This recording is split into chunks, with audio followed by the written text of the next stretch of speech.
di mobil. Kita tuh pengen ngasih apa ya?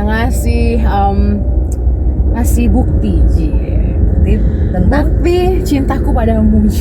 pakai nyanyi.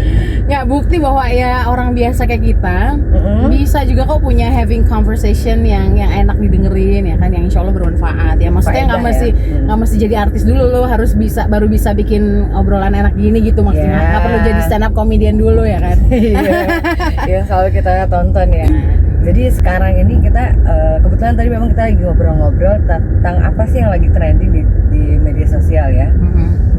Banyak tuh tentang kekerasan dalam rumah tangga, kemudian juga sempat booming kekerasan seksual di kampus-kampus ya, pelecehan seksual, sexual abuse ya, kampus-kampus yang dilakukan oleh oknum dosen ke mahasiswinya. Benar. Ya bukan cuman mahasiswi sih yang jadi korban, kalau menurut gue kan mahasiswa juga mungkin banget kalau dosennya juga. Misalnya laki-laki pun bisa ya, laki-laki ke laki-laki ya kan, bisa banyak aja. Kok yang seperti itu. Banyak juga ya, ada kan. Ada juga yang ternyata dia dilecehkan sama gurunya atau dosennya yang laki-laki padahal dia laki-laki. Ustazah ada. Ustadz juga. Ustadz banyak. Ustadz itu banyak banget santri yang ternyata setelah satu bicara baru ngomong semuanya gitu loh. Iya. Itu dia yang kok pada saat sudah ada korban lebih dari satu baru muncul kasusnya gitu kan. Bener, karena sexual abuse ini ya, pelecehan seksual ini kan sesuatu yang sensitif sekali ya kan, yang apa ya, ya kita yang bukan di lingkaran itu, nauzubillah min dzalik, semoga nggak akan pernah ya jadi korban. Tapi saat seseorang itu jadi korban sexual abuse, dia itu nggak bisa memberikan reaksi seperti dia lagi normal gini gitu kan. Kalau misalnya kita denger, kalau gue pasti lawan, gue tendang ininya gitu. Segala macam. Tapi saat you caught in the moment, susah, karena gue udah ngalamin. Pernah. Oke. Bukan jadi korban seksual ya, tapi gue pernah ketemu sama eksibis. Eksibis ya. Pada waktu itu gue masih kuliah gitu, udah kelihatan aja ini kenapa orang di atas motor gitu. Pada saat ngeliat itu tuh, kalau gue sekarang ditanya gitu ya, atau lu denger, kenapa lu lempar aja pakai batu atau apa gitu, tapi saat you caught in the moment, lu kayak gimana? Nggak bisa ngapa-ngapain, mau ngapain tuh bingung ya kan? Iya, karena surprise banget, dan gue yakin yang pernah ngelihat eksibis juga. Gue pernah di samping gue ya kan? Di Metro Mini pada saat Metro Mini ya. Gokil kan, gue nggak bisa ngapa-ngapain. Padahal kalau sekarang ya ampun, tahu nggak? Kalau gue udah tahu dan gue udah berani. Mungkin ya nggak akan diem aja. Nah itu tuh mungkin terjadi berulang-ulang karena si korban tuh diem. Itu yang pertama. Yang kedua, memang si pelaku ini dia udah mantau duluan ini orang nggak bisa lawan. Ya kayak gitu, dia kan juga mau main aman dong. Iya benar. Dia akan memangsa, si predator ini akan memangsa, yang namanya predator mangsa yang lebih lemah dari dia dong. Iya kan? Jadi dia observasi dulu ya. Iya. Si A, si B, si C ini bisa jadi korban, si B enggak nih gitu. Korban seksual itu ya, sexual abuse itu 90% lebih itu pelakunya adalah orang terdekat inner circle-nya. Nah, itu dia. Ya. Dan ini kita ngomongin ini ya karena kita pengen ngajak semua yang lagi dengerin ini tuh kayak be sensitive untuk hal-hal yang seperti ini. Ya. Be sensitive. Karena tindakan kekerasan seksual ini bukan cuma kekerasan seksual sih, any kind of abusement gitu lah ya. Semua kekerasan itu tuh ada di sekitar kita gitu. Itu ada banget, baik yang verbal maupun yang non verbal. Kalau teman-teman pernah punya teman atau kenalan baru pacaran aja udah berani gampar, udah berani ngerusak-rusak barang misalnya gitu. Iya. Hati-hati tuh. Ngeri ya. Benar.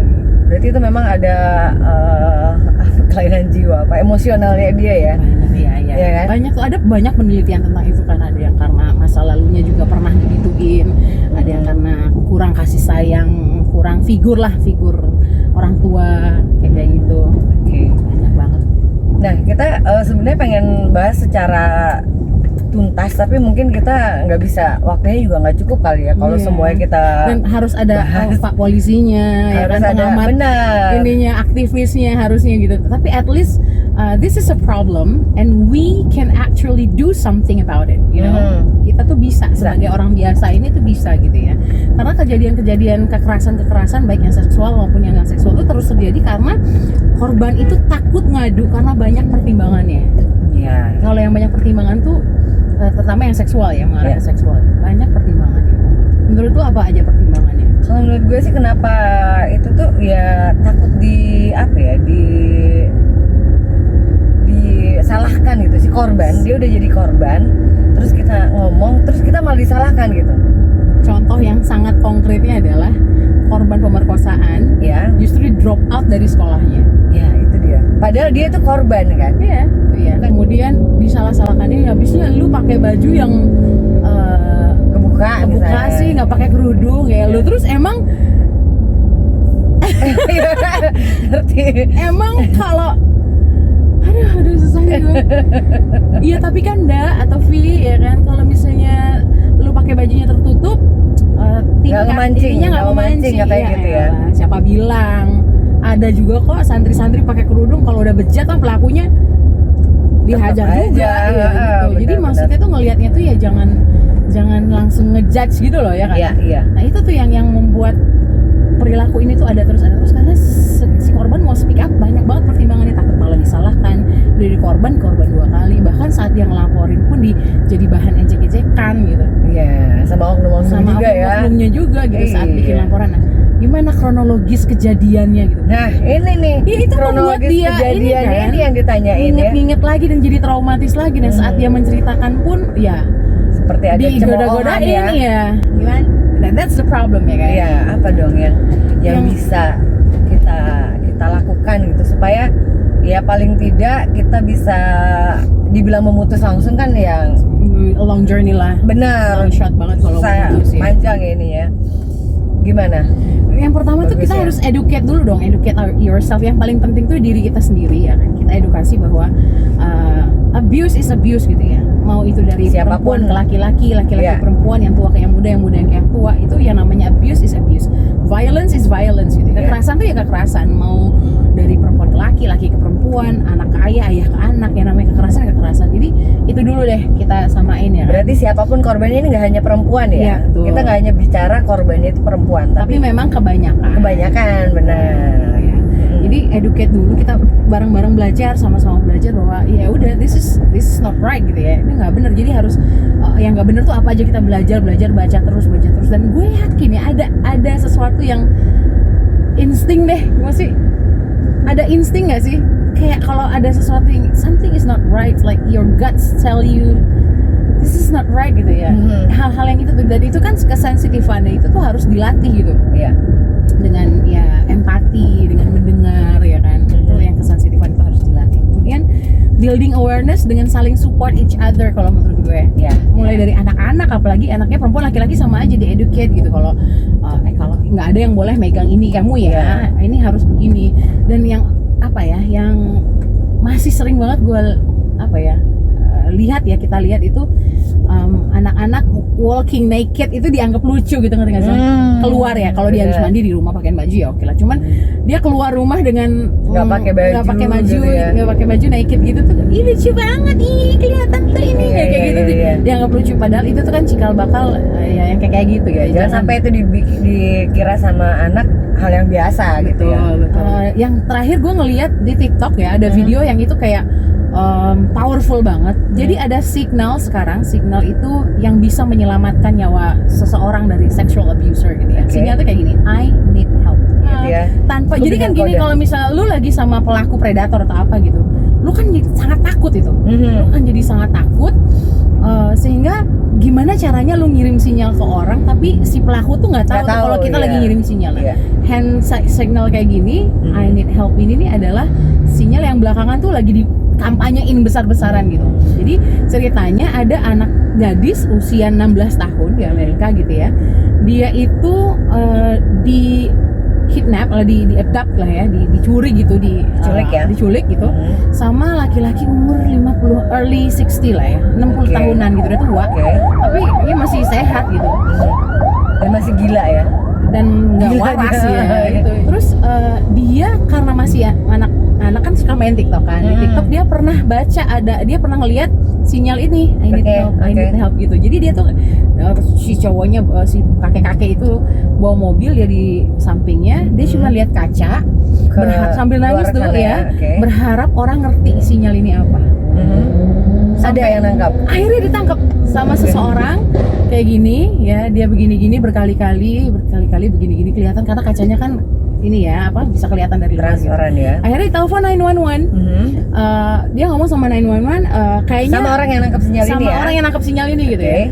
Kayaknya gue lagi ngikutin sebuah kendaraan itu ada gadis ya sama seseorang laki-laki bawa mobil, dia ngirim signal. Gue nggak tahu apakah ini benar apa enggak, tapi kayaknya kemungkinan dia in danger. Oke. She is in danger. Akhirnya diikutin, tolong ikutin ya kata polisinya. Iya, dia menuju ke sini. Akhirnya ketangkap dan bener. Ternyata gadis ini 2 hari udah dilaporkan hilang sama orang tuanya ke polisi. Ada juga tuh yang gara-gara pandemi kan sering bareng-bareng di rumah terus. Suami sama istri di rumah terus gitu. Jadi dia seolah-olah video call gitu kan.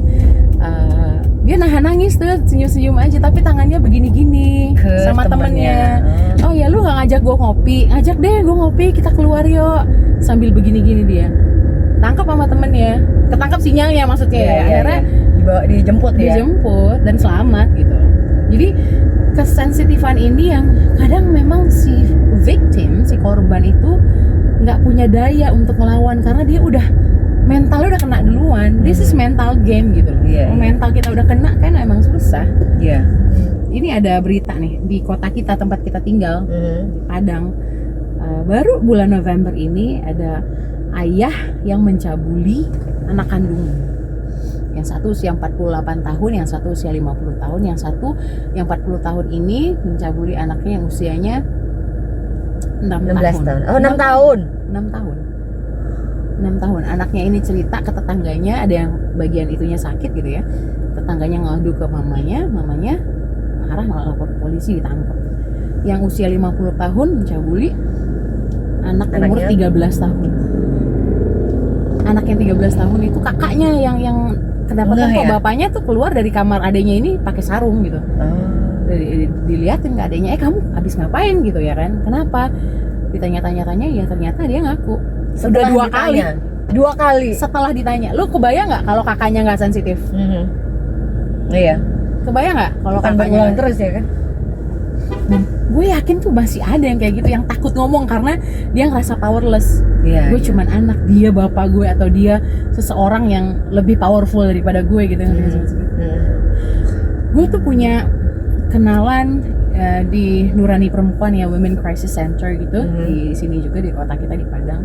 Dia ngerilis data juga bahwa di 2021 sampai Juli aja data itu meningkat karena pandemi ini nih. Karena sering bersama di rumah ya? Iya, dan krisis ekonomi.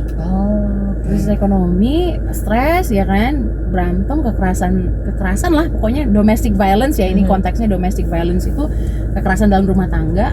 Mungkin si suami stres, nggak ada uang ya kan. Di satu sisi yang perempuan juga, ibunya juga capek juga kan ngurusin rumah. Kemudian bahkan setengah tahun di 2021 ini aja sudah melampaui kekerasan dalam rumah tangga di tahun 2020. Baru 6 bulan nih, udah melampaui yang 1 tahun 2020. Sementara 2020 ini 68% lebih tinggi daripada 2019. Astagfirullah. Itu di Sumatera Barat gitu. Ini kan K2-nya 48 kasus tuh. Mereka yakin itu lebih dari ini gitu. Itu yang berani aja. Itu yang berani ngomong ya. Iya. Itu dia. Banyak orang yang nggak berani ngomong. Karena gue kalau ya kita punya masalah tapi kita tuh bisa do something about it. Jadi sensitif, educate dulu, kita baca terus, building awareness nih yang kita lakukan ini kan lagi building awareness ya. Saling support, saling menguatkan. Jadi kalau ada yang cerita juga jangan malah dijudge gitu. Lu sih makanya udah gue bilang nggak usah temen, nggak usah pacaran sama dia tuh gitu. Jangan judge dulu, dengerin dulu ya kan. Iya. Tapi lu pernah punya kenalan atau inner circle lu yang ya nggak inner sih ya, maksudnya punya pengalaman kayak gitu? Enggak sih gua. Yang kekerasan kayak gitu. Iya, paling orang yang pacaran ya, orang pacaran, masih pacaran aja udah bisa ngebentak, bisa menghancurkan barang-barang yang ada di sekitar dia, bisa mengaku bahwa gue sudah mendedikasikan hidup gue 100% buat lo. Verbal juga loh. Iya. Verbal juga loh. Kayak mengecilkan baperan seseorang gitu kan. Ya kayak omongan-omongan pedes dari pasangan ya, suami ke istri ke suami gitu, bahwa istrinya tuh nggak ada harganya, nggak cantik, jelek, udah nggak usah ngomong, lu diem aja, lu nggak lebih dari cuman sekedar orang yang jagain anak-anak gue, kayak gitu tuh kan. Kata-kata kayak gitu tuh udah kekerasan juga, dan you gotta fight for it. Dan emang nggak gampang, gue tahu deh, emang pasti nggak gampang kayak gitu. Harus ngadu kemana, kalau ke siapa ngadunya, kalau ngadu ke sini, dia kan suamimu, kamu harus patuhi suamimu ya. Kenapa senyum lu gitu? Enggak, kan gue mikirnya gitu juga kan. Banyak yang kemarin kita sempat ngobrol-ngobrol juga kan, bahwa yaudah kalau misalnya lu udah berusaha untuk bisa baik, menjaga hubungan lu dengan baik di dalam rumah tangga lu, tapi ternyata nggak bisa, ya kalau jalan satu-satunya untuk pisah ya pisah aja kan. Itu ya. Kita pernah ngobrol sama seorang psikolog ya. Iya, kalau bisa aja. Pertanyaan kita ya kenapa orang itu tidak mau ambil tindakan itu? Karena ternyata dia takut nanti gimana gue setelah gue pisah. Stigma negatif ya. Iya, status gue setelah gue pisah. Ini buat yang cewek ya, biasanya kan gitu ya. Kayak gitu loh, Jang. Ya karena memang status lebih sulit buat perempuan kan.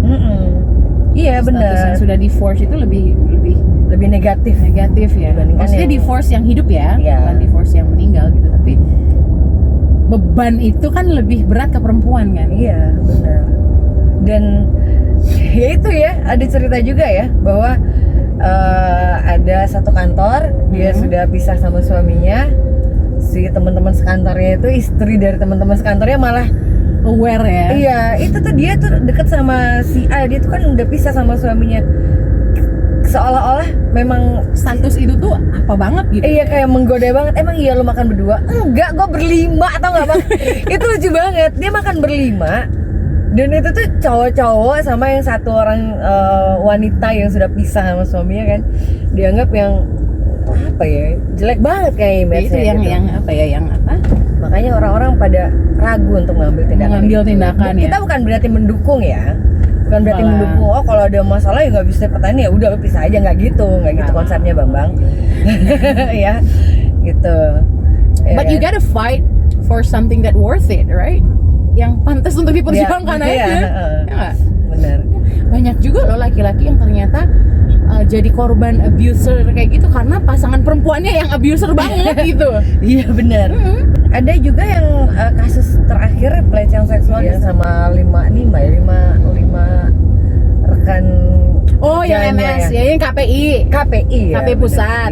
Iya. Itu kan juga rame kan? Sudah rame, dapat dukungan si korban. Ternyata si pelaku malah ngelapor balik ya kan, pencemaran nama baik.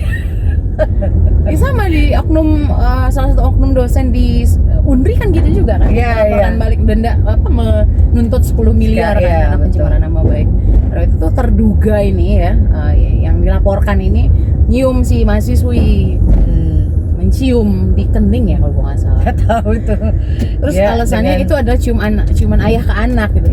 Intinya kita kalau kita bukan korban, dan insya Allah nggak akan pernah jadi korban, at least kita bisa jadi tempat mengadu yang tepat untuk orang-orang itu loh maksud gue. Iya. Dengan apa ndak? Dengan dengerin, kemudian sensitif, dan jangan ngejudge dulu, dan at least kalau lu nggak bisa bantu, jangan nambah terpuruk dia gitu loh. At least dengerin aja dulu. Kalau lu nggak bisa bantu, dengerin aja dia. Kadang-kadang cuman butuh tempat untuk curhat. Tapi at least tapi lebih bagus lagi kalau menurut gue kalau kita bisa bantu. Nah, bisa bantunya ya banyak hal ya. Kalau kita nggak expert ya kita kasih tahu nih expert. Benar. Ada Women Crisis Center, kita googling aja. Arahkan ke mana dia bagusnya mengadu, dia bisa didampingi selama proses mungkin dia ngadu. Jangan sampai dia menjadi korban 2 kali ya kan. Iya benar. Kasian banget loh. Kasian benar. Ini aja makanya gini, sosial media ya. Sosial media itu kenapa kemudian sering banget menjadi tempat untuk mengadu, karena mungkin si korban ini merasa dia nggak punya teman lagi, dia bingung kepada siapa aku mau mengadu ya. Sosial media itu kan jadi tempat yang sangat luas sekali, meskipun di sosial media dia dapat hujatan juga ya, tapi at least dia kemungkinan dia mendapatkan dukungan tuh ada gitu. Nah, makanya dia taking that risk, udah gua curhat aja di sosial media gitu. Terus semoga aja kita udah bisa lebih berani lagi untuk ngomong apapun yang terjadi di kita, apakah kita sebagai korban ataupun kita kenal orang terdekat kita atau ada orang yang cerita ke kita, cerita bahwa dia itu jadi korban pelecehan seksual, kekerasan seksual oleh si A, si B, si C, mungkin orang-orang terdekatnya ya kan. Itu kita bisa membantu, meringankan dan juga memberikan support ke mereka ya. Dan buat yang takut untuk ngomong secara verbal, kalau memang takut banget ya kan ada sinyal ya, semoga kita bisa bantu ya. I need help. Ya. Tapi jangan dipakai buat main-main ya ini ya. Iya. Jangan lah. Jangan. Kalau dikit-dikit begini padahal nggak ada arti. Ini adalah kampanye penting sebenarnya. Yes. Jadi jangan disalahgunakan. Ya, ini udah disclaimer ya. Jangan disalahgunakan. Nah, itu dia obrolan kita untuk hari ini di Boil, ngobrol di mobil. Semoga kita bisa ngobrol lagi dengan topik-topik yang juga berfaedah Insya Allah, buat Sobat Boil semua ya. Thank you Sobat Boil.